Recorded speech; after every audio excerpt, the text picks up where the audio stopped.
vendredi 18 octobre. Mon nom est Martin Simon, Simon avec un C, et il me fait plaisir de vous souhaiter la bienvenue à un autre épisode du F1 Podcast. Aujourd'hui, c'est votre guide pour États-Unis 2024, c'est-à-dire au cours des prochaines minutes, on vous fournit le plus d'informations possible pour que vous puissiez profiter pleinement de votre week-end de course, et on commence maintenant. C'est vendredi, c'est jour de préparation pour le Grand Prix d'Austin et notre collaborateur avec nous cette semaine, c'est François Goulet qui est l'animateur analyste pour la chaîne GPCQ.tv. Il est aussi un pilote de notre partenaire, la team FSR. François Goulet, re-bienvenue au F1 Podcast. Merci beaucoup, Marty. C'est toujours plaisant de venir aujourd'hui de F1 avec toi. J'espère que tu vas bien d'ailleurs. Oui, je vais très bien. Grosse semaine de course. Ben, c'est le fun de retomber dans le bain de la F1. Moi, j'ai été occupé parce qu'il y a eu le Bathurst Mill, il y a eu le Petit Le Mans, il y a eu la course au Roval en NASCAR la semaine passée. J'ai été occupé. J'ai eu la course de Austin en simulation et je profite en ce moment de mon nouveau titre de prophète de malheur de la course automobile. Et ça rend nerveux aujourd'hui pour les questions que je vais avoir à te demander, là. Ben, ça, en fait, c'est que j'ai remarqué dernièrement, peut-être dans les 2 dernières semaines, à chaque fois que je regarde une course, j'analyse de quoi ou je dis quelque chose et il se passe toujours un événement. Exemple, dans la course d'Austin en simulation, il restait 2 tours. Je dis, bon, c'est en anglais, mais peu importe. Je dis, ben là, les écarts sont au beau fixe. Ça devrait rester comme ça. Immédiatement, il y a une Ferrari qui rentre dans le mur avant le virage 11 à Austin et perd son aileron. Et ensuite, arrive sur la ligne droite et décolle comme un avion, là, vu qu'il n'y avait plus d'appui au nez, là, un peu comme la Mercedes au Mans. Puis tantôt, dans la qualification, j'ai vu Colapinto, puis il a passé proche au virage 11, justement, de perdre le derrière. Puis quand ma blonde revient quelques minutes plus tard, je disais, hey, Colapinto, s'il se met à faire des têtes à queue, on va pouvoir l'appeler Colaspinto. Puis tout de suite, là, Alex Albon nous a fait un beau 360 sur lequel j'ai donné 9,5 sur 10. Là, donc, puis ça, c'est entre autres, là, à chaque fois, je dis beaucoup de choses, puis il faut que je touche du bois parce que je porte malheur aux gens, fait que je vais commencer à boucler si on veut. Ouais, le beau 360 d'Albon qui est disponible d'ailleurs sur nos réseaux sociaux, si les gens veulent le voir, là, ça a été un beau clin d'œil pour montrer que la F1 était de retour. On a eu une autre grande pause en Formule 1. La dernière fois qu'on s'est parlé, c'était le Grand Prix de Singapour. On s'est dit que c'était probablement juste de donner un congé aux pilotes après avoir eu des courses aussi intenses et le voyagement, là, on revient sur le côté Amérique. Pendant cette pause-là, ben, on a eu l'épisode entre deux courses. Pour les gens qui n'ont pas eu la chance d'écouter ça, c'était avec toi justement, François Goulet et notre autre collaborateur, Kevin Fontaine, qui était là. On a discuté pas mal tous les sujets d'actualité qui retenaient l'attention. Là, la F1 arrive à Austin. On s'attend que ce qui pourrait être sur les lèvres dans les paddocks, ben, c'est peut-être l'entente historique que la F1 a signée avec la société de produits de haute gamme, là, dont les sacoches Louis Vuitton et toutes ces choses-là. On aurait pu croire que c'était ça. Si c'est pas ça, ben, on aurait pu peut-être parler de Lego. Lego qui a une belle entente avec la F1 aussi, un beau partenariat qui était déjà entamé depuis quelques saisons, mais qui va continuer de prendre de l'ampleur et on va produire là, si on peut vraiment appeler ça des jouets aujourd'hui, parce que les Legos sont de plus en plus sophistiqués, il y a des gens de tous les âges qui s'y intéressent, mais ça n'a pas été ça qui a retenu l'attention non plus. Ce n'est pas non plus Hot Wheels, un autre compagnie pour faire des jouets à l'effigie de la F1 qui a signé une entente. On a vu là, les petites voitures, là. Je suis certain que tu en as collectionné plusieurs quand tu étais jeune, François. Là, je Oui. suis. Puis la même chose pour moi. C'était pas nécessairement la marque Hot Wheels que j'avais. J'avais une autre marque que j'aimais bien, qui était plus réaliste, avec des voitures de métal. Mais là, on a la F1 là, qui va signer des voitures que déjà là, ça nous fait un peu rêver. Ça nous retourne dans nos souvenirs du passé. Mais c'est pas ça non plus qui a retenu l'attention. Ce qui a retenu l'attention, c'est les mots parc fermé. Parce que c'est Mhm. juste ça qu'on entend parler depuis hier. Parc fermé, pourquoi que ça retient l'attention? Bien, pour mettre un peu les gens en situation, c'est les premières informations qui sont sorties, c'est qu'une écurie avait un stratagème ou la capacité de changer ses réglages entre le moment où ce qu'on tombe en parc fermé, donc aussitôt que la voiture quitte la ligne des puits en séance de qualification, ben, en ce moment-là, on appelle ça le parc fermé. Donc, on n'a plus le droit de modifier des choses sur la voiture qui ont des caractéristiques, soit avec l'aérodynamisme ou les performances, à moins d'avoir une permission spéciale de la FIA. Donc, entre ces deux séances-là, normalement, ce qu'on va faire, c'est qu'on va mettre des sceaux à certains endroits sur la voiture et on va garder la voiture sous surveillance pour être sûr qu'il n'y ait aucun mécanicien qui vient faire ces changements-là. Donc, l'information est tombée, une écurie est capable de contourner le parc fermé. Et finalement, on sait que ce serait un mécanisme à l'intérieur d'une monoplace où on pourrait ajuster la hauteur de celle-ci. Qu'est-ce que ça change? Les gens m'ont là demandé, ils me disent, ah, comment ça, même si son auto est plus haute le lendemain, ben, c'est qu'on peut avoir le meilleur des deux mondes. On peut faire une configuration de notre voiture pour la séance de qualification, donc une séance à faible carburant avec un tour rapide, c'est ce qui est demandé normalement, avec des gommes flambant neuves. Et on peut changer un peu la hauteur de notre voiture pour mieux répondre aux caractéristiques de course. Le moment où ce que notre voiture va être à pleine capacité de carburant et on va lui demander là, de faire une forme de marathon, c'est-à-dire de protéger ces gommes-là sur un plus long laps de temps pour être capable de minimiser les arrêts et de maximiser, bien sûr, les performances de ceux-ci. Donc, tout ça, là, ça vient qu'on est capable de jouer un peu avec le meilleur des deux mondes. Là, on se demande quelle écurie fait ça. Finalement, on pousse un peu plus loin, journée des médias, Red Bull lève la main, dit oui, on a un mécanisme qui fait ça. Donc, l'action se tourne vers eux autres. Et là, on commence à utiliser le mot Bible. Bible commence à sortir partout. Et c'est pas la Bible où ce qu'on vous parle des apôtres et de Jésus, là. C'est Bible, B-I-B. Ça, dans le fond, c'est le morceau qu'on est capable d'ajuster pour lever la voiture. Et pourquoi on est capable d'avoir accès par l'intérieur de l'auto, ben, c'est ce que Red Bull a été obligé d'expliquer à la FIA. Finalement, en ligne de compte, là, le mot français là, de Bible, là, c'est dossard, là, si ça vous dit vraiment quelque chose. Ou sinon, on peut l'appeler le plateau hanté. Ben, ce plateau hanté-là, quand on est capable d'aller l'ajuster, bien, c'est plus discret dans la façon que la RB20 est construite. Là, Red Bull est sorti pour dire, nous, on a ça et on a ça depuis 3 ans. Donc, ce morceau-là, c'est pas quelque chose qui vient d'être inventé, c'est pas une évolution et c'est un numéro de pièce qui est rendu public par.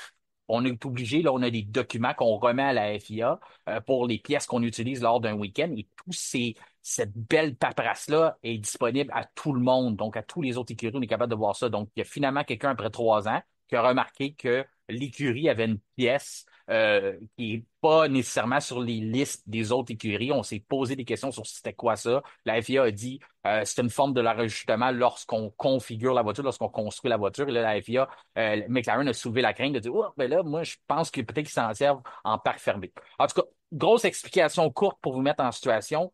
François, en stade d'aujourd'hui, là, tu penses quoi de tout ce dossier-là là, jusqu'à maintenant? Peu de paille qui va s'éteindre très vite.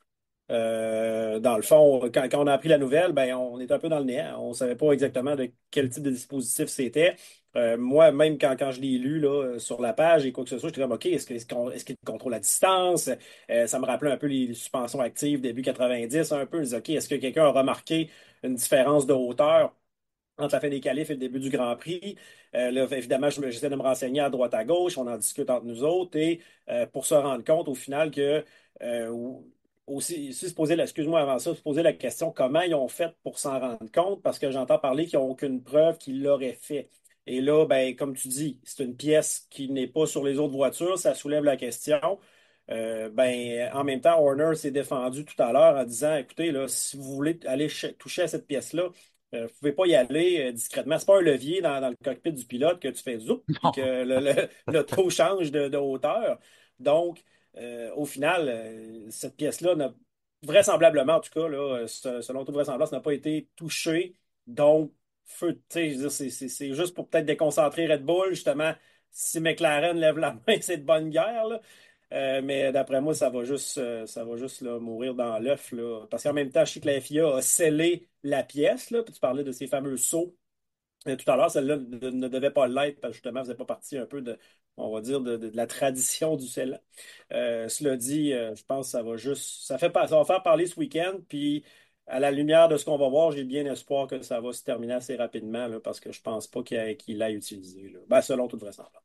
Ouais, pour prendre les dires, là, on a vu la même entrevue que qu'est-ce que Christian Horner mentionnait, c'est Mhm. qu'il répondait à Martin Brundle, le commentateur là, très connu, là, bien sûr, ancien pilote de course, puis il lui disait si tu veux venir dans le cockpit puis tu penses apercevoir un bras de vitesse spécial, là, quasiment à la Non, style non. James Bond, avec des lumières dessus qui va faire descendre la voiture, ben tu vas être déçu parce qu'il n'y en a pas. Là. Tu sais, il existe pas cette pièce-là. Puis je partage ton opinion du feu de paille dans le sens que pour l'instant, je pense que moi, j'ai pas encore assez j'ai pas encore assez d'informations pour nécessairement, on dirait, avoir une opinion là-dessus. À première étape, quand on entend ça, tu fais comme, oh non, ça, c'est pas correct. Moi, j'aime pas où ce que ça s'en va. Sauf que lorsqu'on commence à expliquer que c'est là depuis 3 ans, est-ce que vraiment une écurie aurait été capable de déjouer le parc fermé sans que personne s'en rende compte? Ça commence à être un peu gros comme accusation et ça commence à être un peu gros, là, à l'endroit de l'honneur de la FIA et de vraiment le parc fermé, là, il serait le parc à moitié percé, là, rendu là. Si t'es capable de commencer à ajuster la hauteur de ta voiture, même si on a un dispositif pour le faire plus discrètement, on l'a montré aujourd'hui dans la démonstration. On est obligé quand même de retirer les pédales, de travailler de l'extérieur de la voiture pour atteindre tu sais, c'est pas quelque chose, comme on dit, d'un petit gadget comme la première idée qu'on a eue, là, comme tu dis, le plus que d'informations qui sort, plus qu'on est en mesure de se faire une opinion. Moi, je pense qu'on n'en a pas encore assez pour vraiment aller toucher le point de tricherie. Je sais qu'il y en a beaucoup là, qui ont décidé qu'il y en avait assez, puis eux, ils pouvaient procéder à ces théories-là. Là. Nous autres, de notre côté, en tout cas, moi, de mon bord, je m'aventure pas là tout de suite, dans le sens que la FIA mentionne bien qu'on n'a pas de preuve que ça a été, qu'on s'est, qu'on a vraiment profité de ça en dehors du cadre de notre ajustement de base lorsqu'on monte la voiture. Là. Ça a pas été, on n'a pas de preuve que ça a été fait autrement que ça. Puis on avait commencé à vérifier à Singapour aussi. C'est pas nécessairement quelque chose qui vient de commencer à Austin, c'est qu'on avait eu le mot avant le Grand Prix de Singapour, donc on les a eu à l'œil un peu, à regarder du coin qu'est-ce qui se passait du côté de Red Bull. Finalement, on a été les questionner, mais c'est pas comme si on les a pris la main dans le sac non plus. Là. Ben, je vais dire deux, trois choses là-dessus. Ben, première des choses, si ça fait 3 ans qu'ils l'ont, s'il y avait eu variation de hauteur entre les qualifs et la course, mettons, peu importe le nombre de fois, quelqu'un l'aurait remarqué. C'est tellement scruté à la loupe, je peux pas croire que personne ne l'aurait vu. L'autre chose, euh, on parle de tricherie, etc. Il est très improbable maintenant qu'une écurie de Formule 1 fasse quelque chose d'aussi grave que ça et prenne ce risque-là. Parce que le risque est très, très gros, monétairement, se faire disqualifier, etc. Je vois mal là, comment. Tu sais, ça fait pas de sens dans ma tête. Moi, je suis un gars qui aime bien penser aux trucs logiques et les hypothèses dominantes. Je trouve que ça ne fait pas de sens que Red Bull fasse ça. Et ils ont été d'une très grande transparence dans ce dossier-là, ce qui me laisse vraiment croire que vraisemblablement, là, cette histoire-là va s'éteindre assez rapidement. Ça détourne Mhm. l'attention, ça c'est certain. Ben, ça vient ajouter, là, comme je disais, on n'a pas parlé des grosses ententes avec des commanditaires et tout ça. On est retourné vraiment à la bagarre qu'on connaît en Formule 1, c'est-à-dire la Mhm. bagarre McLaren Red Bull. Si c'est pas vraiment ça le sujet que vous y voyez, ben lorsqu'on regarde un peu le passé, la forêt, on voit que c'est ça derrière ça quand même. Même si on veut jouer à la hauteur, à la disqualification, à ce que la voiture était conforme à ce qu'on a joué avec ça, on vient un peu discréditer aussi le travail de l'écurie, le travail des choses. Mais ça, c'est une réplique que McLaren a parce qu'il s'est passé un peu la même chose. Là, on parle plus, là, on a comme délaissé l'histoire qu'avant la pause, pas si lointain que ça, là, au Grand Prix de Bakou, là, avant celui de Singapour, ben, on avait quand même un DRS qui reste ouvert lorsqu'un pilote McLaren n'avait pas le droit au DRS. Ça, cette histoire-là, elle a été un peu balayée, là, puis on a l'air de plus s'intéresser à une configuration. Je pense que si avec on a le droit aussi de s'intéresser à cette histoire-là parce que c'est sûr que si tu es capable de, comme je l'expliquais en début d'épisode, de bonifier ta configuration pour qu'elle te soit bonne non seulement en qualification, mais aussi en course, c'est sûr que les gains versus ça sont inimaginables. Là. C'est dur de les calculer directement, sauf que c'est pas vraiment Red Bull qui a eu le plus grand des succès dans les dernières épreuves de la saison non plus. Là. On voit que ça a ses limites. Si ça a vraiment rendu service, ben ça a rendu service pendant 2 ans, mais il s'est passé quelque chose depuis le début de l'année où ce que ça donne plus grand-chose. C'est vraiment quelque chose qui aurait servi depuis 3 ans. Donc moi aussi, j'ai tendance à pas penser que c'est vraiment derrière ces performances-là. Là. C'est pas direct. Tu sais, c'est moins évident, je trouve, que lorsqu'on a vraiment eu la preuve que la fameuse aileron de McLaren ben, restait ouverte en mode de course malgré qu'on n'était pas en DRS. Pour l'instant, on n'a pas d'image vidéo qui nous montre les mécaniciens de Red Bull ajuster la voiture alors qu'on est en parc fermé. Donc, pour moi, c'est pas aussi flagrant pour émettre une opinion là-dessus puis dire, ah, ça, c'est pas correct puis ça doit être changé. La seule chose que je suis capable de dire, c'est qu'une voiture ne doit pas être transformée de la qualification à la course. Je suis d'accord avec ça. Donc, on continue d'augmenter les paramètres de sécurité puis qu'on ajoute un saut à ça. Ça, je suis parfaitement d'accord avec ça. Je pense que c'est la solution. On n'y a pas pensé du côté de la FIA parce que bien sûr, c'est pas valable sur d'autres voitures. Donc, on met des sauts sur tous les mêmes pièces qui sont sur les 20 voitures. Mais lorsqu'on a des voitures différentes, ben, on n'y a pas pensé. On n'a pas été en avant de la parade. On n'est pas reconnu pour ça du côté de la FIA. Là, on le fait parce qu'il y a eu quelqu'un qui a levé un drapeau, puis on voudrait pas que ça l'entache la réputation, malgré que je pense qu'il est trop tard. Puis à ce moment-là, ben là, on met le saut pour dire là, on peut plus se poser de questions, on peut plus soulever la main et dire il y a quelque chose qui se passe là de croche. Fait que toi aussi, le saut pour toi, tu es satisfait avec ça. Pour toi, c'est réglé. S'il n'y a pas d'autres informations qui sortent, c'est un, comme tu dis, c'est un feu de paille. Oui, puis en même temps, Zach Brown, ben, c'est le plus vocal là-dedans, ça reste Zach Brown, hein? Ouais. Puis, C'est lui qui a un le des, plus à gagner aussi. c'est certain. Un des moins vocaux, c'était Laurent Mekies. Donc, je sais pas pourquoi. Sauf que tout ça pour dire que, dans le fond, Zach Brown, ce qu'il a dit, c'est qu'on va le voir s'il y a une baisse de performance de la part de Red Bull. Maintenant qu'on a levé ce drapeau-là dans les airs, on a levé la main, est-ce que s'il y a une baisse de performance, ça va soulever beaucoup plus de questions? Résultat, aujourd'hui, bon, on va en parler plus tard, mais Verstappen est en pôle de la course sprint. Donc, c'est sûr qu'il a amené des évolutions, je pense, à ce Grand Prix-ci. Mais honnêtement, là, ouais, feu de paille. Fait que. Non, disons on aurait peut-être émis un meilleur résultat dans la journée de vendredi pour essayer de soulever notre point. Ça Mhm. vient peut-être justement aider au fait qu'on dit que cette histoire-là passe à d'autres choses. C'est toujours pareil, hein? Tant que les journalistes et les amateurs vont décider que c'est une histoire, elles vont un peu rester. C'est la réalité aujourd'hui des réseaux sociaux. Ça a plein de bons côtés, puis ça a des côtés moins bons aussi. Mais je pense que le négatif est quelque chose qui vend bien. On s'est sorti un peu, moi je trouve qu'on s'est sorti de façon très habile de l'aileron ouverte chez McLaren. La FIA avait réussi à passer à d'autres choses, puis là on a un nouveau dossier. Puis comme Red Bull est transparent, il dit ça fait 3 ans qu'on l'a sur l'auto, ben c'est facile de s'auto-conclusion puis de dire ça fait 3 ans qu'ils sont bons à cause de ce bon cela. Mais comme tu dis, quand on regarde d'une façon plus reposée et qu'on analyse plus au complet, on voit qu'il n'y a pas nécessairement de résultats concrets qui nous montrent que c'est vraiment un avantage, puis encore moins aujourd'hui. Parlant de dossiers qui ont attiré l'attention, ben ça a été un qui a attiré l'attention avant. On en a parlé dans notre épisode entre deux courses, c'était le fameux point qui est Mhm. donné lorsqu'on fait un tour plus rapide. Celui qui a été volé par Ricardo à Lando Norris au Grand Prix de Singapour pourrait avoir des conséquences dans le championnat. C'est un championnat qui est très serré. Lando Norris va avoir besoin de tous ses points s'il veut espérer détrôner Max Verstappen. Ce point-là, ben, il ne pourra pas le avoir. Et cette formule-là va tomber. Donc, à partir de 2025, on répétera pas ça. Donc, il y aura plus de récompense de points boni associés au pilote qui complète un tour le plus rapide et qui appartient au top 10. Je sais déjà un peu où ce que tu vas aller avec ça, François. Tu avais été verbal là-dessus la dernière fois qu'on s'est discuté. C'est quelque chose que tu aimais bien. Donc, de le voir disparaître, j'imagine que tu es déçu, là. Oui, ben oui, en sorte. En fait, quand je l'ai appris, ça m'affectait peu parce que mon espoir que j'avais manifesté lors de l'épisode entre deux courses, c'était de voir un peu ce point-là devenir déterminant en temps réel à un moment donné, tu sais. Mais il nous reste encore cette saison-ci pour peut-être voir cet événement-là arriver. C'est arrivé beaucoup plus tôt que je croyais. Je me dis, s'il y a quelque chose qu'on ils sont peut-être se réfléchir, pardon, entre les saisons. Toutefois, écoutez, c'est arrivé comme ça. Ricardo a pris le point. On n'est même pas rendu au Grand Prix d'Austin que ça s'est discuté. Le monde a fait écouter, ça fait controverse peut-être. Je ne sais pas exactement ce qui s'est dit autour de la table, mais ils n'ont pas demandé l'opinion de tout le monde. Ils ont pris leur petit panel. Ils ont dit, regardez, on l'enlève et ça arrête la polémique. J'entendais des journalistes parler qui disait aussi que ça aurait été intéressant peut-être de donner un point au tour le plus rapide en qualif. Puis là, on dit le tour le plus rapide. Ça ne veut pas dire la pole, parce que ça peut être le plus rapide, même s'il est fait en Q2. Ça, j'avais trouvé ça intéressant, mais tu sais, je fais juste lancer que j'ai entendu ça. Mhm. Mais écoute, le point est parti pour l'an prochain, toutefois. Puis on va vivre sans, tout simplement. Puis ça va juste arrêter la discussion, là. Moi, je trouve ça dommage. Je pense que c'est une erreur. Comme tu dis, ça a été beaucoup trop vite, là. Ouais, c'était rapide. Moi, je trouve que c'est un directeur d'école un peu trop punitif, là. Il est Mhm. arrivé, il y a une personne quelque part qui a mal fait avec quelque chose, donc tout le monde est puni.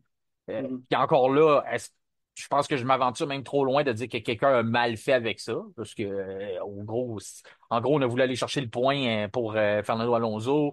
C'était de façon, pas Fernando Alonso, plutôt pour Ricardo. Daniel Ricciardo. On le fait aussi d'une façon de dire qu'on est capable de faire mal à notre adversaire. Donc, il y a tout ce Mhm. côté-là, mais ça faisait quand même depuis 2019 qu'on avait ramené ça. Je pense que c'est la 5e saison, c'est 5 ans. Puis c'est la première fois là, qu'on a eu quelque chose qui était un peu trop stratégique avec ce point-là. Puis d'un coup, on dit on l'enlève à tout le monde en place de peut-être adresser une situation une fois Ouais. pour toutes, juste de dire, écoute, il y a une écurie qui a 4 voitures, je veux dire, ou une entreprise qui a 4 voitures en F1. Est-ce que, selon lui, tu étais contre ça? Moi non plus, je suis pas nécessairement pour ça. On l'a tout hormis, là. Je veux pas tout Oh, redéballer oui. le dossier, mais dans le sens que est-ce qu'on est mieux d'adresser la situation si on est rendu qu'on a des malaises à un point de changer des règlements sur des points qui peuvent être attribués, de peut-être réadresser la situation puis de dire est-ce qu'on prend pas une décision une fois pour toutes puis on demande à Red Bull de se débarrasser là, de cette deuxième écurie-là qui est Racing Bulls maintenant, là, qui de plus en plus a un nom qui ressemble à Red Bulls. Là. On est rendu pratiquement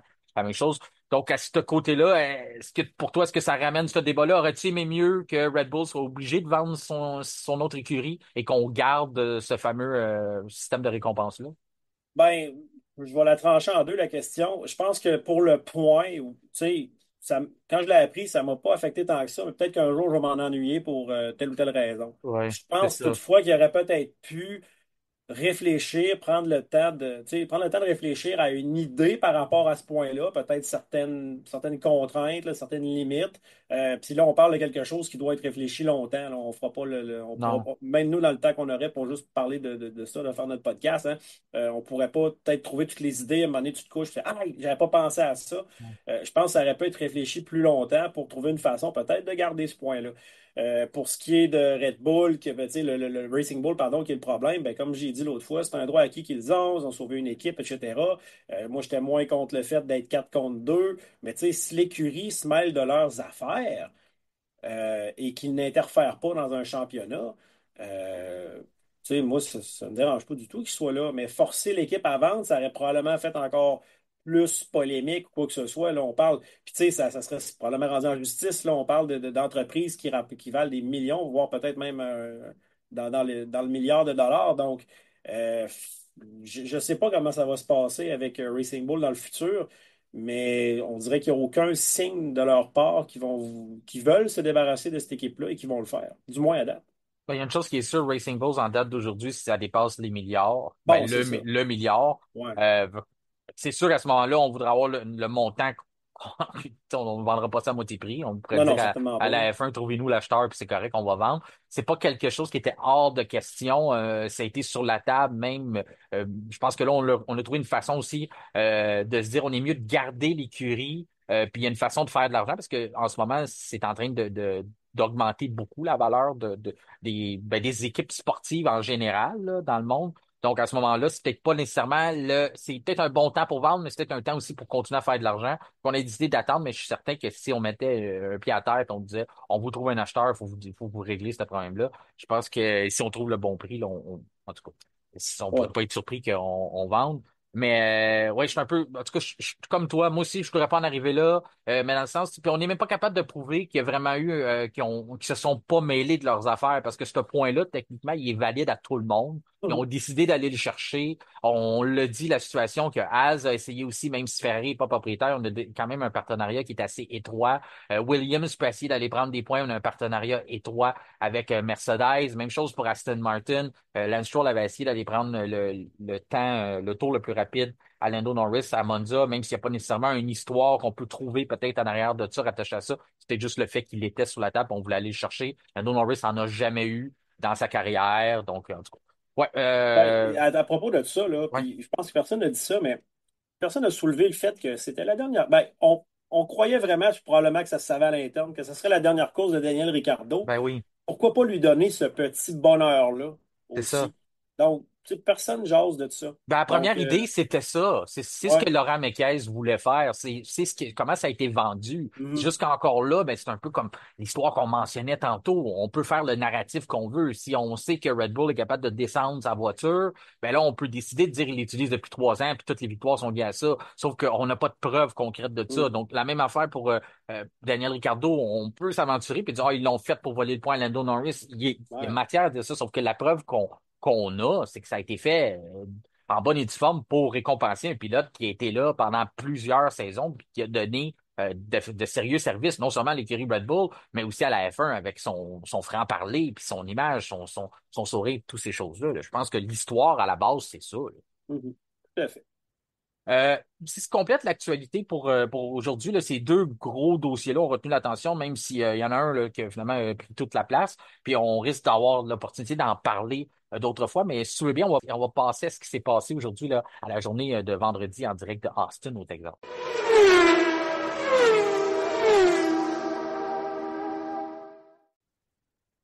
C'est lors du week-end qu'aura lieu la 12e édition du Grand Prix des États-Unis, mais celui qui se tient à Austin, au Texas. On se dirige vers le circuit des Amériques, ou qu'on surnomme en anglais COTA, C-O-T-A. C'est un circuit de 5,513 km de long. On dispute 56,40% d'un tour à plein régime. On peut atteindre des vitesses de 343 km à l'heure.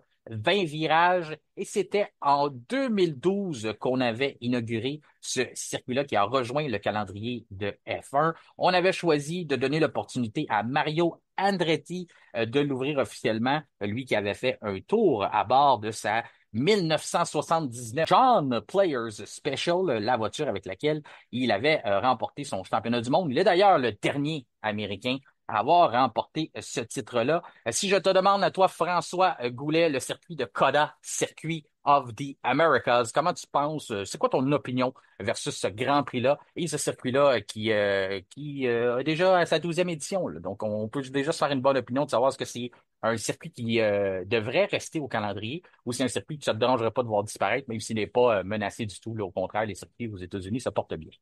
Non, je l'adore, moi, personnellement, ce circuit-là. Depuis qu'il est arrivé en Formule 1, c'est un événement que j'attends toujours avec impatience, en même temps, pour deux raisons. Un, le circuit est vraiment plaisant, on va en parler. Puis aussi, ben, vu que c'est une course qui se passe aux États-Unis, c'est toujours un bon prétexte pour nous, parce que c'est à une heure clémente, de pouvoir le regarder entre amis l'après-midi, de faire un événement de ça. Ouais, l'heure Donc, du souper. ouais, exactement. Donc, après-midi souper, nous autres, on se prend quelques breuvages entre amis, puis au même titre que le Grand Prix de Montréal, Mexique, Brésil, Miami, Las Vegas, on le fait plus tard, là, mais néanmoins, fait que j'aime beaucoup le circuit. Je trouve que c'est un beau circuit.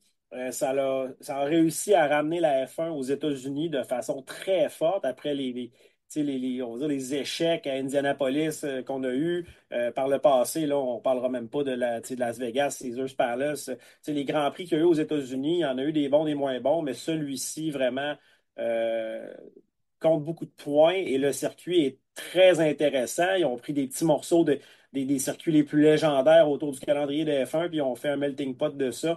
Et puis, non, j'aime beaucoup là, ce circuit-là et cet événement-là.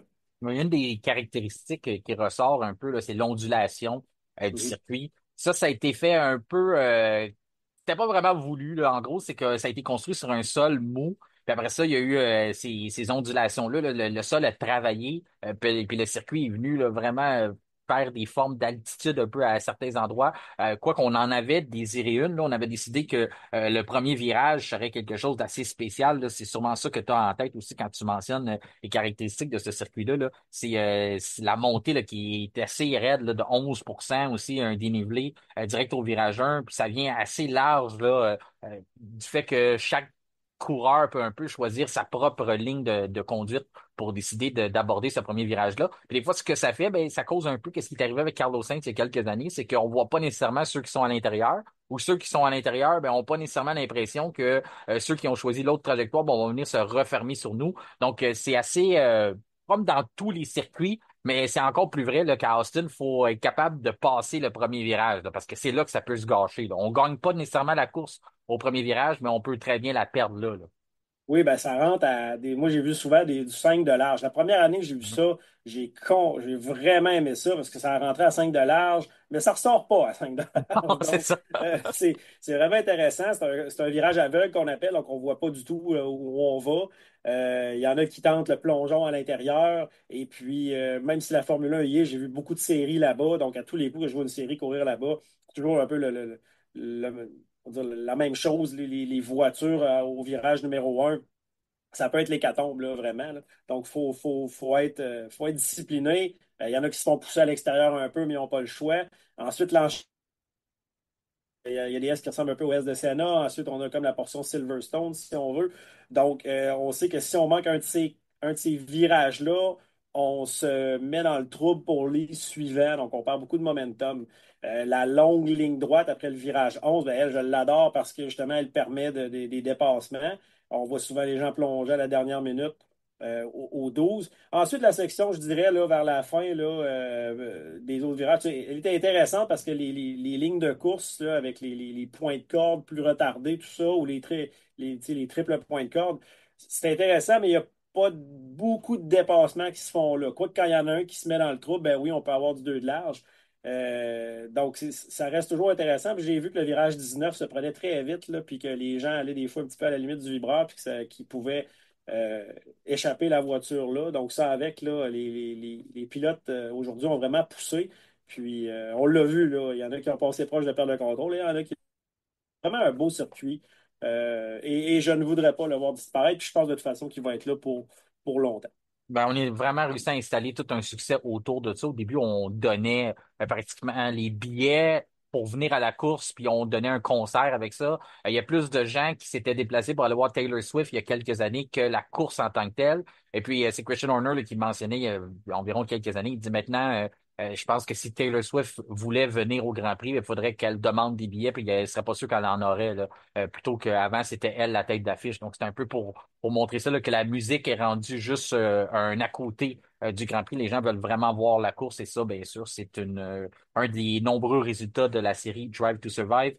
Tu mentionnais, oui, les virages sont très demandants pour les pilotes aussi. Soyez pas surpris tout au long du week-end lorsque vous allez entendre des communications radio. Eh bien, vous allez entendre des pilotes qui sont à bout de souffle, surtout dans ce dernier parcours-là, sur la fin d'un tour. On n'a pas beaucoup d'endroits où on peut contrôler notre respiration, reprendre notre air que aussitôt on est confronté à un autre virage et aux forces G. Donc à ce moment-là, ben, ça met un stress de plus sur les pilotes. Ça met aussi un stress sur les voitures, sur les écuries, puisque les stratégies pour les pneumatiques sont très importantes. Il faut vraiment être capable de juger la bonne stratégie pour être capable de maximiser la course. Il y a aussi la hauteur des voitures. Bien sûr, on en a parlé depuis le début de l'épisode, ça a retenu un peu Ouais. l'attention. Mais si on se déplace l'an dernier, à la suite du Grand Prix, on avait eu la nouvelle qui était tombée que Charles Leclerc de Ferrari et Lewis Hamilton de Mercedes avaient été disqualifiés. Qu'est-ce qu'on avait fait? On avait laissé les voitures trop basses et ça avait usé les monoplaces, ces fameuses les patins là, qu'on met en dessous de la voiture, qui est un espèce de guide en titanium pour protéger les pilotes lorsque les voitures font contact avec le sol. Ben ça, on n'a pas le droit on a le droit à une usure qui est tolérée, eh bien, les deux monoplaces l'avaient dépassé, là. La tolérance était plus usée que supposée. À ce moment-là, bien, on avait disqualifié les deux voitures. C'est écrit noir sur blanc sur le règlement. Donc, ça, c'est une autre chose que les voitures, que les pilotes, ben, que les écuries plutôt vont devoir avoir à l'œil, faire attention. On va avoir ça frais en mémoire. Là, il y a fort à parier que du côté de Ferrari et Mercedes, plus que chez n'importe qui d'autre, on a ça en tête lorsqu'on va faire les réglages sur notre monoplace pour le week-end.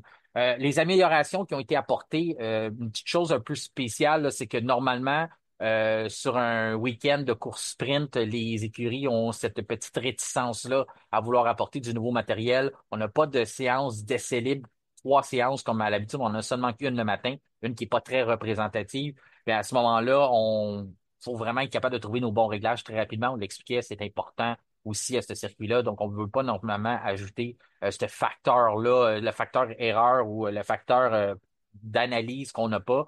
Eh bien, on a décidé d'aller complètement à l'envers de ça. Tous les écuries ont apporté des améliorations, à l'exception de Ferrari et Williams.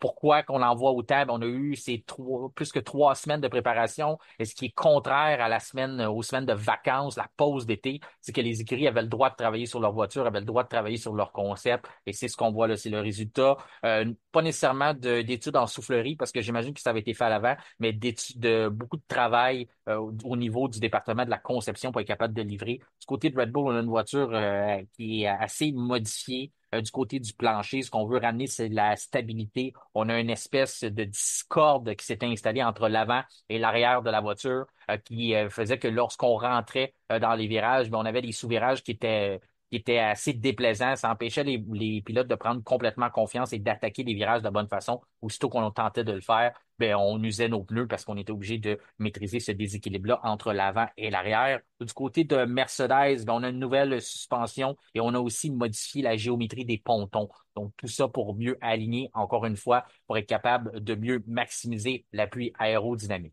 Pour le reste des écuries, eh bien, on continue de travailler l'aéro du côté d'Alpine. McLaren, on a beaucoup d'améliorations, même si Lando Norris n'a pas aimé qu'on lui dise ça, qu'on lui mentionne ça. Il a dit non, c'est pas des nouvelles améliorations, c'est juste un ramassé de ce qu'on avait déjà. C'est un concept pour Austin. Donc, lui ne voit pas ça comme une amélioration, même si elle est dans les rapports et on dit du nouveau matériel. Lando Norris ne veut pas qu'on mentionne ça. Pour le reste des écuries, eh bien, je le disais, Ferrari a rien, Williams a rien. Du côté de Sauber, ben, on continue de vouloir essayer de faire quelque chose de notre saison, parce qu'on n'a pas fait grand-chose jusqu'à maintenant.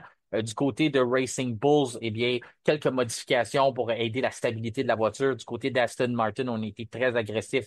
On change beaucoup de pièces sur cette voiture-là, être capable encore une fois de créer un ballon et de créer un équilibre pour être capable de maximiser nos performances.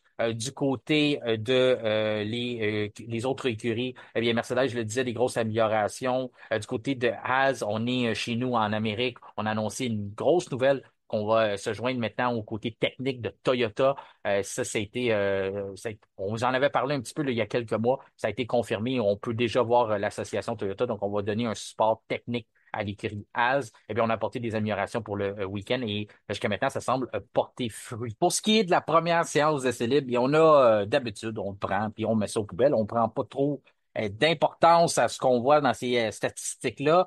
Étrangement, bien, Ferrari, on vous mentionnait qu'ils n'ont pas apporté d'amélioration, mais c'est eux qui ont été le plus rapides de cette séance-là, les deux voitures, donc Carlos Sainz devant son coéquipier Charles Leclerc et Max Verstappen a été troisième. Mais maintenant, un peu plus tard dans la journée, c'était le temps de passer à ce qui compte, c'est-à-dire les séances de qualification, la sprint shootout, qui compte pour la grille de samedi, donc la course qui aura lieu samedi, une course d'environ une vingtaine de tours, qui nous avait pas donné un très, très bon spectacle l'année dernière.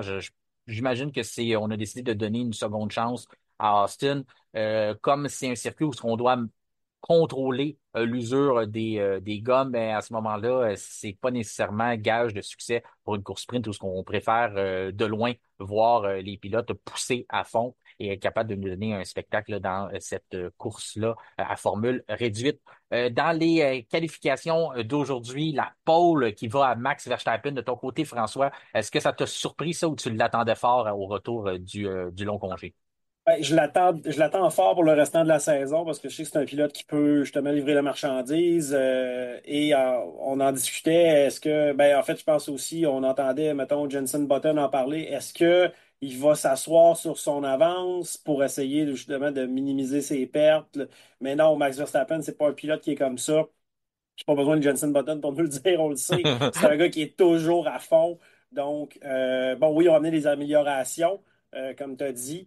Puis Verstappen est un pilote qui aime beaucoup une auto survireuse et non pas sous-vireuse. Il aime ça, pouvoir contrôler là, l'arrière du véhicule, puis que ça pointe bien en virage. Donc, si on réussit dans leurs améliorations au niveau de la voiture, ben, il semble-t-il que ça a porté fruit parce qu'il est allé chercher la pole avec, je crois, 12 millièmes d'avance sur George Russell à la toute fin.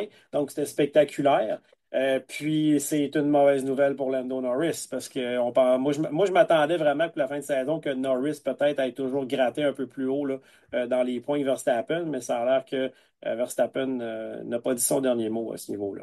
Non, Verstappen et Red Bull, en tout cas, si on leur avait mentionné au début de la journée qu'ils auraient la pole position et que Lando Norris serait quatrième, je pense que le gros sourire aurait été assez instantané sur ces visages-là. On a travaillé très, très fort. Ça avait été mentionné après le Grand Prix à Monza que Verstappen, lors d'une rencontre avec les ingénieurs, avait trouvé quelque chose, ben, du moins le point névralgique à améliorer sur la voiture pour sécuriser au moins le championnat des pilotes, celui des constructeurs, ben c'est pas juste entre ses mains, malheureusement. Il y a aussi son coéquipier Sergio Pérez dans cette équation-là. Il avait trouvé quelque chose. Le docteur Helmut Marko l'avait mentionné. On travaillait là-dessus sur le développement. C'est un peu de retourner là. Il avait trouvé la façon imagée de l'expliquer le mieux. C'est un peu lorsqu'on a un ordinateur puis qu'on a fait des mises à jour et puis on arrive à un stade où il y a un bug qui s'est installé ben, on essaie de retourner au stage antérieur, de voir où est-ce que ça s'est créé, ce bug-là. Ben, c'est ce qu'on tentait de faire du côté de Red Bull dans les dernières courses. C'est de retourner un peu en arrière dans nos améliorations et voir où est-ce que ça s'est installé, ce problème-là, l'éliminer et recommencer à construire à partir de là. On avait eu des bons résultats à Bakou, pas du côté de Verstappen, mais on s'était plus fié au côté à Perez, puisque Perez avait pris des réglages différents. Verstappen avait avoué s'être complètement trompé. Donc à ce moment-là, on a construit là-dessus rendu au Grand Prix de Singapour et il a terminé deuxième. Il y en a certains qui diront que c'était encore un écart de 20 quelques secondes derrière Lando Norris, mais je continue à croire, mon opinion là-dessus, c'est que Verstappen avait un but bien précis en tête à Singapour, c'était de finir deuxième, de ne pas se faire rattraper par Piastri. Et la Mercedes, je pense pas qu'on avait l'intention de compétitionner avec les McLaren, surtout qu'à Singapour, c'était pas reconnu pour Red Bull une place où on peut compétitionner. Et là, on arrivait à Austin où ce qu'on avait à peu près tout misé, dit que toutes nos améliorations, tout ce qu'on s'était imaginé pour corriger le problème allait être présent à Austin. Donc, cet premier instant-là, en piste, on n'avait pratiquement pas de séance de céder, on le mentionnait, juste une séance d'arriver en sprint shootout et de signer cette pole-là, une pole tirée par les cheveux, là, tu le disais là, à quel point c'était très, très proche, 1:32,833 pour Verstappen, à l'image de son ancien numéro 33. Et Mhm. pour du côté de George Russell, ben, c'est 1:32,845, donc 8,45 à 8,33, c'est très, très près. Verstappen savait ce qu'il devait battre. Il avait le temps à George Russell en tête. Il a tout donné à la fin pour être capable de sécuriser cette pole-là. Non seulement il se place devant Russell, mais il a aussi une Ferrari, celle de Leclerc, qui est là au troisième rang et qui le sépare de son plus proche rival au championnat des pilotes, c'est-à-dire Lando Norris en quatrième position. Ça t'a surpris, par exemple. Tu t'attendais à mieux que ça de sa part aujourd'hui, là. Oui, Lando Norris, ouais, je me serais attendu potentiellement à une pole de sa part ou au mieux, tu sais, au pire un top 3. Bon, il est quatrième, Mhm. mais c'est parce que son rival direct est premier. Où sont leurs coéquipiers? Loin derrière. Donc, Oui. ça, pour Piastri, c'est vraiment inhabituel là, de le voir là. Évidemment, il y a toujours les contraintes. Pour ce qui est de Sergio Perez, ben, si on améliorait la voiture de cette façon-là. Lui, il n'a pas les mêmes préférences que Max Verstappen au niveau de la voiture. Il n'aime pas la voiture aussi survireuse. Donc, j'imagine que la voiture est peut-être devenue comme ça. Là, tu sais, je spécule un peu. Mais le plus drôle que j'ai trouvé lorsque j'ai regardé la course, c'est que Perez venait de se faire éliminer de la qualif. Là. Et tout de suite après, on voyait Liam Lawson faire un temps et Crofty, le commentateur, dit Liam Lawson candidat potentiel au siège Red Bull, juste après que Perez ait fait encore une contre-performance. J'ai trouvé que c'était subtil et bien placé parce que j'ai comme l'impression peut-être que cette fin de saison-là, c'est un test pour Liam Lawson pour peut-être prendre le siège de Sergio Perez l'an prochain. Ah, du côté de Red Bull, on dit que ça nous prend des réponses. On veut savoir où est-ce qu'on s'enligne avec Mhm. ça. C'est que c'est certain qu'on veut voir de quoi de positif du côté de Lawson. Du côté de Perez, bien, c'est sûr que la voiture, des voitures nerveuses, c'est ce que Verstappen préfère et de loin. Du côté de Perez, ben, il sait, là, ça fait assez longtemps qu'il est chez Red Bull pour comprendre, et même quand il est arrivé là-bas, quel genre de voiture il aurait. Il doit trouver un moyen de s'adapter, ce qu'il est capable, je pense. On est forcé d'admettre rendu à ce stade-ci qu'il ne semble plus être en mesure de faire, de fournir les ajustements rapides. Il est capable de le faire sur un certain moment. Est-ce que là, c'est trop nouveau, là, ce qu'on apporte, les améliorations, seulement une séance de libre et on va le voir gagner en momentum au cours du week-end? Ça, c'est quelque chose qui me surprendrait pas de sa part parce que c'est la caractéristique première de Verstappen. C'est lorsqu'il saute dans la voiture, c'est pas pour rien qu'il appartient à une autre, on dirait à une autre vague de pilotes, là. On pourrait dire des talents générationnels, bien Ouais. sûr. Ben, lui, aussitôt qu'il saute dans la voiture, il comprend là, comment maximiser. Donc, je pense qu'on peut espérer voir un peu de momentum être construit du côté de Perez, du moins on l'espère. Sainz, lui, coéquipier aussi de Leclerc, est cinquième, pas trop loin, jamais très loin de Leclerc. Sixième pour Hülkenberg, belle performance pour Haas. On le mentionnait, ils ont des améliorations, ils sont chez eux aux États-Unis. On a le vent dans les voiles avec cette entente-là, avec Toyota. On montre qu'on est probablement là pour rester ou si on veut quitter un jour, ben, on a déjà un bon partenariat qui pourrait être assez solide pour peut-être nous remplacer en Toyota, sans trop lancer de rumeurs, mais lorsqu'on voit des gros manufacturiers comme ça s'associer à des plus petits joueurs, bon, on a toujours ça en arrière de la tête, en tout cas, du moins, c'est un réflexe que moi j'ai. Mhm. Pour Hamilton, septième à bord de sa Mercedes, on le disait, son coéquipier Russell, deuxième, ça vient un peu là, dans l'ensemble de ce que tu mentionnais, que les coéquipiers, ça n'a pas été la journée des pilotes. sans catégoriser Hamilton de pilote numéro 2, même si depuis le début de l'année, c'est plus dur pour lui en qualification. Et ça a été plus dur là, pour les pilotes de soutien, admettons, là, bien sûr avec des parenthèses dans le cas d'Hamilton. Là. Ben, je regarde les écarts et ils ne sont pas non plus extravagants là, de 1 à 8. Là, on parle de pseudo quoi, d'une demi-seconde. Donc, tu sais, tous ces gens-là qui se concentrent, ça prend pas grand-chose. Hein. Une petite erreur, tu perds 2, 3 dixièmes et tu te ramasses, tu passes de top 3 vers la fin du top 10. Chapeau à Haas pour la performance, sérieusement. C'est pas, on parle pas ici de quelque chose d'exceptionnel. Ben, on parle de quelque chose d'exceptionnel, mais les deux pilotes l'ont fait. Donc, ça veut dire que l'auto, intrinsèquement, s'est amélioré de façon grandiose. Mais oui, il y a certains pilotes qui ont eu de la difficulté. Mais Marc, vu que c'est des pilotes rapides, ça risque de nous donner quelque chose de très intéressant pour la sprint. Parce que de mémoire, en même temps, Marty, je me semble que c'est l'année dernière que ça n'a pas été la sprint la plus excitante de mémoire à Austin. Et que, si je me rappelle bien, on se posait la question pourquoi on la renouvelait cette année. Mais peut-être que justement, cette course-là va nous donner un petit peu plus de plaisir que celle de l'année passée, là. Espérons-le avec ces pilotes-là, un peu de talent en arrière-plan, qu'il y ait des dépassements là, lors de cette course sprint-là. Donc, je vois ça d'un bon œil. Ben là, tu mentionnais les pilotes rapides qui sont à l'avant. Puis c'est un bon point que tu emmènes parce que la formule en sprint shootout demande que on fasse un bon temps en Q1 avec des gommes médium. Même chose Mhm. en Q2. Et on demande en Q3, là, de s'aventurer avec les gommes Town, ce qui est plus normal en qualification, mais on donne seulement un train de pneus pour chaque séance. À ce moment-là, il faut être capable de saisir le meilleur temps possible aussitôt qu'on en a l'opportunité. Je trouvais ça un peu une perte de temps là, dans les autres week-ends de course sprint. On voyait les pilotes sortir en piste avec les gommes flambant neuves, faire un tour, et puis essayer en fin d'épreuve d'en faire un autre quand on sait que c'est pratiquement impossible de battre notre meilleur temps. Là, on a vu les écuries plutôt opter, attendre que le temps s'écoule et faire seulement un temps. C'est ce que Verstappen est allé. Il a réussi à saisir l'opportunité, mais c'était encore plus demandant sur les pilotes, là, ce type de qualification-là, puisqu'on n'a pas deux chances, on en a seulement qu'une. Est-ce que tu penses que ça l'a un peu dessiné cette ligne de départ-là qu'on a quand on sait que Verstappen, à quel point il est bon sur un tour donné? On est capable de donner la même caractéristique à George Russell et à Charles Leclerc aussi, là. Puis Lando Norris, ben, des fois, autant que ça peut être bon, des fois, c'est un peu plus difficile. Donc, c'est pour ça qu'on le voit aussi être relégué au quatrième rang, là. C'est sûr d'avoir une seule chance pour faire un tour de qualif, parce que de toute façon, tes pneus, leur fenêtre de performance de chauffe, c'est là le maximum. Mhm. Si tu vas en faire un autre après, tu n'auras jamais la même performance que ces pneus-là peuvent te donner. Donc, on joue le tour pour le tout. Puis s'il y a une petite chose qui fonctionne pas, ben, c'est là qu'il se passe quelque chose puis de négatif et que tu vas partir un peu plus loin à l'arrière. Donc, c'est quand même excitant de voir ça parce que c'est. Tu sais, j'ai déjà couru, pardon, avec cette contrainte-là d'avoir le super tour. T'en fais un, tu réussis, tu as du succès, tu le manques, tu pars à l'arrière. Donc, ça affecte ta course. Mais j'aime bien ça, je trouve ça intéressant, là.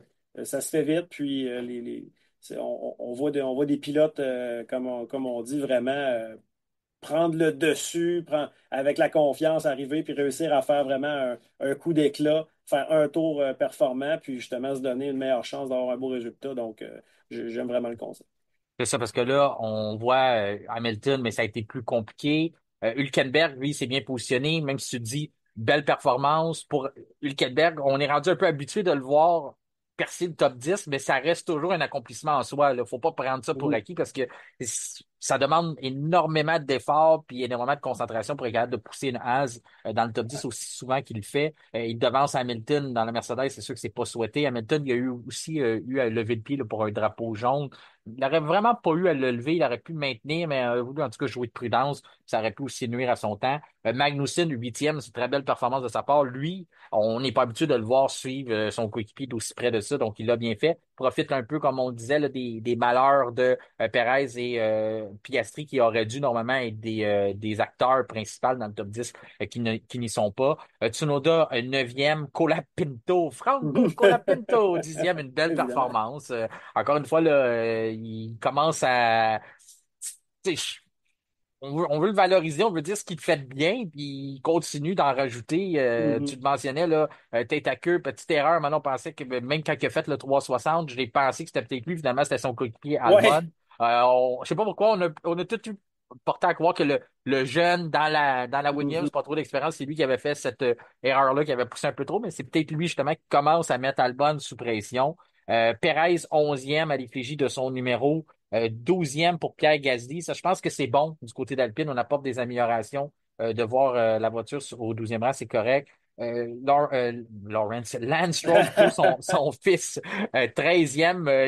Il doit penser à nous, Lawrence Stroll, parce que 13e, c'est bon, t'es en avant de Fernando Alonso. Il doit se dire, je me demande qu'est-ce que les gens du Québec disent de mon fils, là, qui est devant Fernando Alonso. Je pense qu'ils doivent faire pendant plusieurs séances, pas juste en sprint shootout, mais quand même, c'est bien fait. 13e, un peu moins là, du côté d'Aston Martin, quand on regarde, on avait beaucoup d'améliorations. C'est une des écuries qui avait dit par le passé, plus jamais on va apporter des améliorations sur un week-end de course sprint. Là, on le fait pareil. Et on voit un peu pourquoi là, on a eu de la misère à comprendre notre voiture. Donc, on s'y trouve un peu plus loin. Lawson, 15e, retrouvait le volant. Quand même une bonne écart entre lui et Tsunoda. Mais on va lui laisser quand même une chance, là, comme on dit. C'est vrai sur plein de façades de ne pas avoir les séances d'essai libre d'un week-end normal. Ben, ça vient désavantager plein de côtés, mais ça vient aussi désavantager un pilote comme lui là, qui arrive un peu sur le fly, si vous permettez l'expression. Piastri, 16e, c'est des choses qui vont arriver. On a tendance à oublier, on l'a vanté pendant pratiquement toutes les semaines de vacances, il y avait des articles qui sortaient à quel point que Piastri est bon. On avait les commentaires du docteur Helmut Marko, les commentaires de Max Verstappen qui ont encensé Piastri. C'est venu du côté de Ferrari, partout, tout le paddock, bref, mentionnait les exploits d'Oscar Piastri. Puis là, il arrive, puis il nous rappelle un peu que c'est seulement sa deuxième saison en F1 et d'avoir d'être capable de maîtriser le tour. Tu le disais que même pour toi, un gars d'expérience, pour d'autres pilotes dans plein d'autres catégories, c'est quelque chose que tu as en tête quand tu sais que ton tour peut te propulser à l'avant ou te propulser en arrière et tu n'as pas d'autre chance pour te reprendre. Mais est-ce que c'est ça qui est venu un peu affecter Piastri? Je pense pas. Je pense que c'est un gars qui est au-dessus de ça, sauf que l'expérience, ça ne ment pas, ça ne s'achète pas. T'as beau être calme, t'as beau être intelligent, t'as beau faire tes devoirs, il y a toujours ce côté-là que tu dois le vivre pour l'apprendre. Et c'est un peu, je pense que ça fait partie du métier cette journée-là aujourd'hui. Ou as-tu décidé d'autre chose du côté de Piastri ou tu penses que c'est simplement une erreur de parcours là, d'un jeune pilote qui est seulement à sa deuxième saison? Oh, petite erreur de parcours, Piastri est tellement solide, il nous l'a montré. Mhm. C'est pour ça que je suis très étonné de le voir là, mais c'est des choses qui peuvent arriver. Puis justement, avec Piastri, ça arrive très rarement, donc d'après moi, c'est une petite erreur de parcours là. Puis moi, je En ce qui compte. l'attends. Piastri, je l'attends encore plus demain dans l'autre qualification. Dans la course sprint, je pense qu'on ne prendra pas trop de risques. Là. Il y a juste seulement les 8 premiers qui marquent des points. Il faut quand même qu'ils gagnent 8 positions, 9 positions pour se rendre là environ. Là.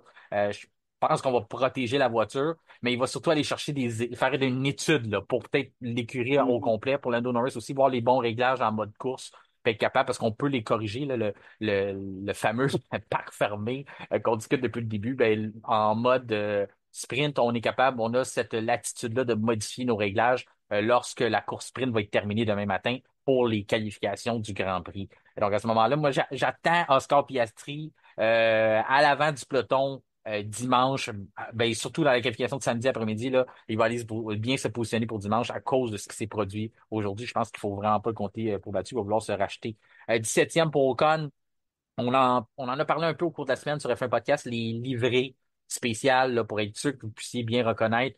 Peut-être que si on était dans les livrées standards, la Alpine ressemblerait beaucoup à la McLaren, mais on a modifié la McLaren avec du Chrome pour notre association avec le commanditaire Google Chrome. Et du côté de Alpine, eh bien, on a du jaune sur la Alpine pour la sortie du nouveau jeu Indiana Jones sur Xbox. Donc, c'est une promotion qu'on a. Et on a aussi modifié la hase, là, qui est un peu plus aux couleurs des Américains, quoique le noir prend encore le dessus. Donc, Ocon à bord de sa livrée spéciale, lui, 17e, 18e pour Albon, lui, chez Williams, et 19e pour Bottas et 20e pour Joe, qui sont à leur place respective pour l'écurie Sauber. On les attend pas vraiment à autre place que dernier ou avant-dernier, à moins qu'il se passe quelque chose d'autre sur la grille. Avec tout ce qu'on a vu aujourd'hui, c'est pas évident. On sait de faire des prédictions un vendredi pour ce qui va se passer demain puis dimanche. Mais on va quand même se prêter au jeu pour le fun, là, sans trop se prendre au sérieux, on se prend jamais au sérieux. Ben non. Qui tu vois pour le week-end? Ferrari, là,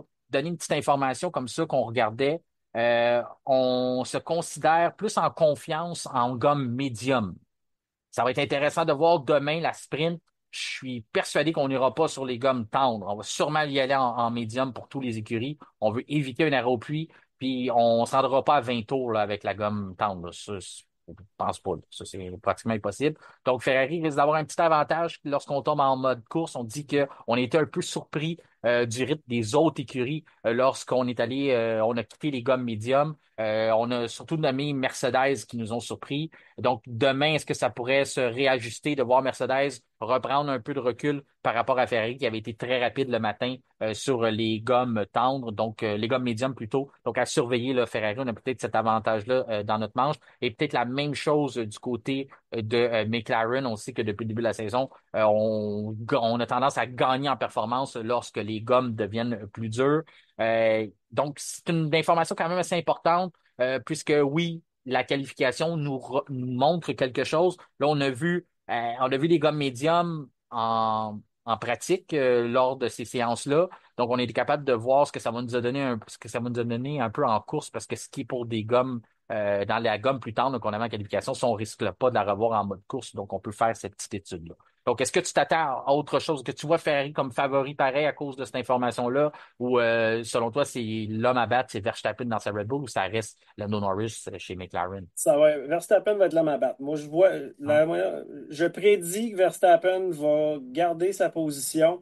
Je prédis que Lando Norris va finir deuxième parce qu'il va être. Lando Norris va donner tout ce qu'il a. Ça, Jusqu'à c'est la pour fin de la la sprint. saison, là. Ça, c'est ce que tu vois Oh, dans la course oh oui, sprint? pour la Ouais. sprint, pardon. Donc, puis pour ce qui est de la course principale, ben, on n'a pas les résultats de qualif. Fait que, tu sais, je peux me prononcer, on va dire, Non, c'est pas évident. probablement, là, Pas évident. mais Lando Norris va vraiment tout donner. C'est le feeling que j'ai parce qu'il faut qu'il aille chercher des points. Il va même essayer d'aller chercher Max Verstappen. Dans le pire des cas, s'il voit que c'est infaisable, il va tout essayer au moins pour aller en deuxième position. Puis il y a des bonnes opportunités de dépassement à Austin, donc je ne serais pas surpris de le voir monter en deuxième. Malheureusement, je pense que les Haas vont se faire un peu manger peut-être en course, donc on devrait voir là, quelques personnes gagner des positions, spécialement Sergio Perez. Petite parenthèse pour les Aston Martin, je suis un peu déçu de leur performance, Oui. vu qu'ils ont eu des améliorations. Puis je veux dire en même temps que je ne suis pas étonné, même s'ils ont déjà dit qu'ils ne le feraient pas, que les gens aient apporté des améliorations ce week-end-ci parce qu'il faut qu'ils le fassent à un moment donné. Il ne reste pas énormément de courses, puis il y a beaucoup de courses qui restent à avoir, dont on a une course sprint. Il y a beaucoup de week-end sprint, un gros C'est ça. pourcentage. Donc, ils n'ont pas le choix de les apporter à un moment donné. Donc, c'est ce que je vois là en haut du peloton. Verstappen, Norris, je dirais Leclerc, Russell va malheureusement dropper. Et pour le reste, là, c'est un peu incertain, mais c'est ma petite prédiction, là, sans me prendre trop au sérieux. Non, ben c'est ça. Je pense que c'est dur un peu de prévoir le Non, c'est dimanche, toujours impossible. mais ça reste que la bagarre va être entre Verstappen et Norris et les autres vont plus être des dommages collatéraux autour de ces deux-là. Les Tassez-vous dommages de Colapinto.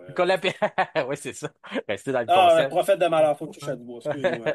Ben, disons, c'est ça. Ça va être Verstappen va vouloir se sauver des autres et Norris va vouloir se rapprocher le plus possible. Je suis ben, pas surpris. Je pense que c'est la bonne façon d'adopter les choses, mais tu ne vois pas un côté d'aller un peu plus conservateur dans l'approche de McLaren et de Lando Norris dans la course sprint, de ne pas prendre des risques non nécessaires, de dire ben, même si je finis quatrième et lui finit premier, on est rendu au stade où il doit gagner toutes les courses. Ben, Donc, à moins qu'il arrive une voilà. déconfiture incroyable à Max Verstappen d'ici la fin de saison, parce qu'il est à quoi, 53 points d'avance, si je ne Mhm. me trompe pas. Donc, Oui, il y a deux courses, on va dire, il y a l'équivalent, on va dire, de deux victoires en termes de points de coussin.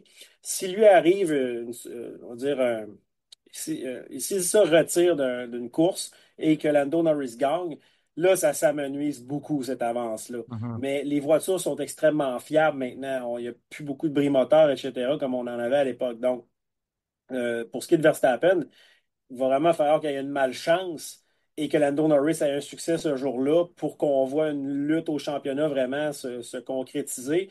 Mais en ayant ça en tête, vu que les voitures sont fiables et qu'on a de moins en moins d'abandon, Lando Norris, lui, doit avoir cet état d'esprit-là Ouais, de il doit tout risquer, donner là, lui. parce que là, en ce moment, faut qu'il score toujours, faut qu'il compte, pardon, Mhm. toujours des points supérieur à Verstappen d'ici la fin de la saison s'il veut avoir un espoir, parce que si ça n'arrive pas, c'est encore pire, là, on va dire la distance à gravir avant Ouais. d'arriver là. Donc, oui, je ne serais pas vraiment étonné là, qu'ils mettent la deuxième vitesse puis On qu'ils est fassent rendu, Ouh! on est rendu à une étape où ce que même si Verstappen remporte la course sprint demain, ça a un impact Ouais. très grand sur la course au championnat et l'espoir de McLaren dans la colonne du champion des pilotes. C'est vraiment là. Donc, d'accord avec toi, Lando Norris et McLaren, on doit tout tenter, tous les risques possibles, quitte à essayer de passer Leclerc et Russell dans le premier virage. On peut quasiment tout tenter, dans le sens que oui, il faut pas perdre, faut marquer des points, mais il faut en marquer plus que Verstappen. Donc, si la différence, si ne pas prendre le risque égale finir quatrième plutôt que de finir premier, on doit absolument prendre ce risque-là, aller Mhm. chercher le plus de points possible. Écoute, François Goulet, ça a été un plaisir encore de t'avoir avec nous aujourd'hui pour analyser ce week-end de course-là qui se prépare à Austin. Toujours un peu particulier ces week-ends sprint-là, puisque on est obligé de se prononcer sur une séance de qualification. On a un peu moins d'essais sous la main. Il faut prédire un peu un long week-end. Il en reste encore beaucoup à aller jusqu'à dimanche ou jusqu'à lundi, notre prochain épisode. Mais du moins, je pense qu'on a été capable de donner le plus d'informations possible pour que les gens puissent profiter pleinement du week-end. On sait maintenant c'est quoi les améliorations de chaque voiture, les caractéristiques du circuit et ce qui nous attend un peu avec les forces en présence. Et ça, c'est aussi grâce à tes judicieux conseils. Donc, et merci beaucoup d'avoir été là ce vendredi et j'espère que tu vas profiter de ton week-end de course autant que tu en profité, que tu en as profité le week-end dernier, mais avec le retour de la F1, de voir et cette course au championnat qui se dessine. Trois courses dans les prochaines semaines. On a encore une pause de 2 semaines et ensuite on s'en va vers la dernière vague qui sera trois courses en ligne aussi. 6 grands prix, trois week-ends sprint dans tout ça. Donc, on en a beaucoup là, à se mettre sous la dent dans les prochaines semaines. Donc, je te souhaite un excellent week-end, François. Pareillement, puis avant qu'on se quitte, je Oui, tiens à féliciter notre collaborateur, en tout cas, Pascal Loyer-Durand, signaleur, et sa future épouse, parce qu'ils vont se marier ce samedi 19. Donc, je vais être là. Donc, en passant, je ne pourrai pas tout suivre la course le week-end. Là, je monte à Montréal. Et puis, on va voir. Fait que félicitations à Pascal et Stéphanie là, pour leur union bien sûr. qui arrive Félicitations dans. de Ouais, la part du F1 Podcast et de ma ouais. part aussi à Mhm. Pascal Loyer-Durand, collaborateur au F1 Podcast, signaleur au Grand Prix du Canada, et aussi à sa future épouse qui est aussi, je ne sais pas si Ouais. on dit le mot signaleuse ou ouais, on dit Ouais, signaleur ou signaleuse, signaleur mais elle aussi fait partie de la gang, oui. au Grand Prix du Canada, mais aussi un peu partout là, à travers le Québec dans plusieurs Mhm. événements. Donc, c'est grâce à des couples comme ça là, qui sont prêtes à euh, donner leur Ouais. passion pour le sport automobile, donner leur week-end pour ça, qu'on est capable d'avoir des séries au Québec et qui sait peut-être former le prochain Gilles Villeneuve, Jacques Villeneuve ou Lance Mhm. Stroll de demain sur des circuits au Québec. Eh bien, ça prend bien un signaleur pour se marier, un week-end de Ben course. oui. Là, j'imagine que c'est ça. Il va y avoir Je sais pas comment des ça va se passer, là, s'il va y avoir des écrans géants, oui, parce qu'il va y avoir beaucoup de monde de course sur Ouais. place, là. Ils vont avoir bien des conversations. Je connais pas grand monde a priori, mais je sais qu'on va jaser. Je sais pas c'est à quelle heure, mais à 5h15, 5h30, là, il risque d'avoir une distraction dans la Ça se salle. pourrait là, Ouais. après la cérémonie, on ait un after party à la couleur de course. Mais merci de m'avoir eu, sérieux, c'était vraiment le fun. Puis bon week-end de course à tout le monde, là. Et salut François, à la prochaine. Plaisir, à bientôt. C'est ce qui conclut notre épisode du vendredi 18 octobre. Notre prochain rendez-vous sera lundi avec notre retour sur le week-end de course aux États-Unis. D'ici là, je vous invite à nous rejoindre sur les différents réseaux sociaux, notamment sur Facebook, X Twitter ainsi que Instagram, et nous suivre aussi sur Spotify et activer la petite cloche, question de recevoir une notification lors de la publication des nouveaux épisodes. Mon nom est Martin Simon, Simon avec un C. Merci de faire confiance au F1 Podcast et je vous souhaite un excellent week-end de course.